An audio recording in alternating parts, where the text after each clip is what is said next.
Hello, I'm Eagle Gardens 1 on Instagram, and this is fucking Talking Shit with Eagle. This is episode 139. I hope you had an amazing Sunday, the perfect ending to hopefully a fabulous weekend. And tonight, I've got an excellent guest for you, David, Fresh Pork Chops on Instagram. How you doing tonight? I'm doing great, Tell man. us a little bit about how your day was and where we can find you. Well, first, I'm Dave. It's a pleasure to be here. You can find me on Instagram at freshporkchops, and you can find me on Twitter at the same handle. Um, I've been in cannabis for over a decade now. Just trying to fight through all the logistical and legal battles to bring this amazing plant to the masses. And it's been a struggle, but it's been a rewarding struggle. And I'm really happy that I'm still at it and I'm still doing it. Well, I don't know how many of these episodes you've been able to catch, but we like to rewind it. I mean, right from the beginning here. That's right where we start. So, if you don't mind sharing, can you tell me when your like first interaction was? Maybe even the first time you used the cannabis plant. Well, I'm from a very conservative rural town. I was raised in Ohio, actually, and my partners like to refer to it as North Korea. So I really wasn't even introduced to cannabis until I was probably about 17. Um, Most of my family think it's the devil, you know. A lot of them disown me for my use of cannabis and my pursuit of cannabis.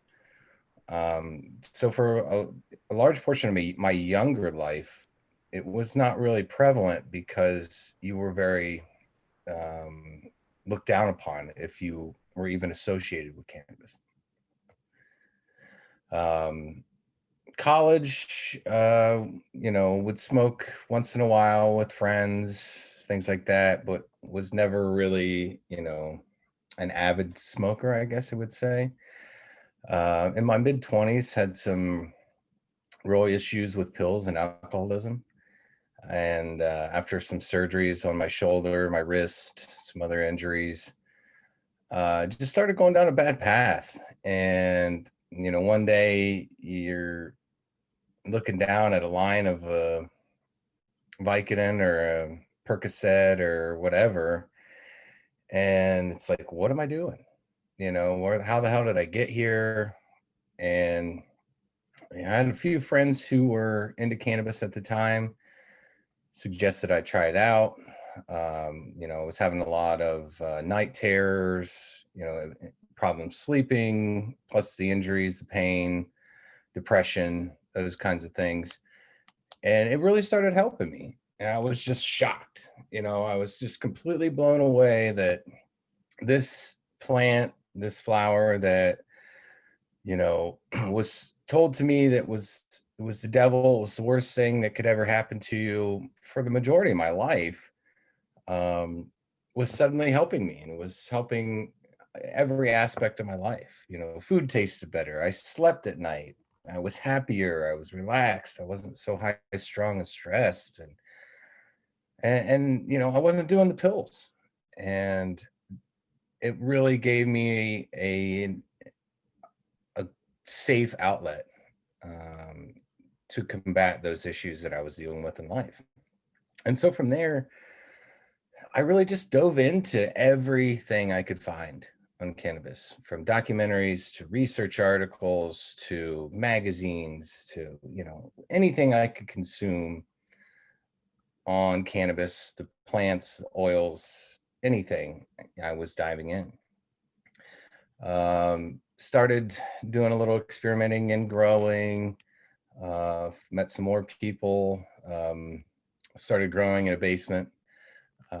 We actually dug out a hole underneath my friend's house with pickaxes, so that we could grow.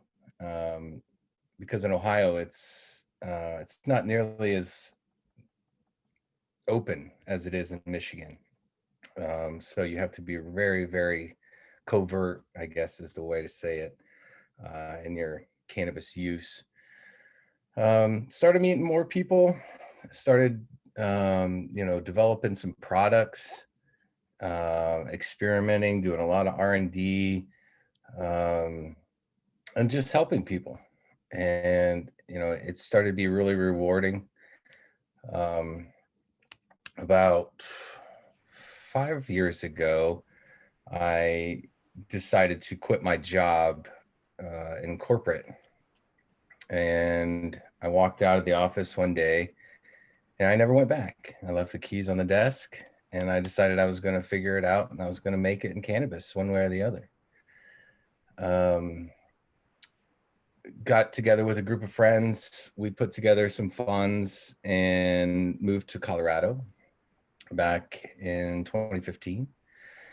Bought some land out in the San Luis Valley, built a beautiful grow um, in a gorgeous setting with surrounded by mountains, the Sangre de Cristos.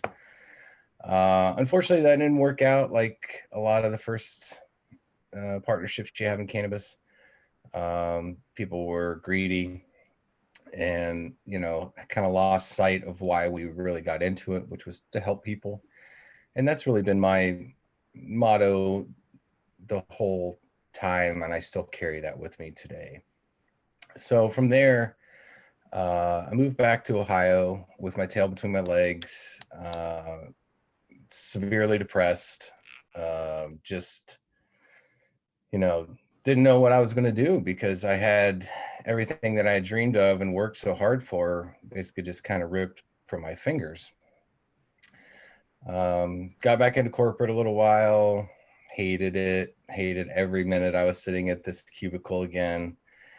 Um, got a phone call from a friend who said, you know, I've got some people looking to invest. Are you looking to do something again? And I said, yeah, why not? Um, ended up talking to them, talked with some other folks,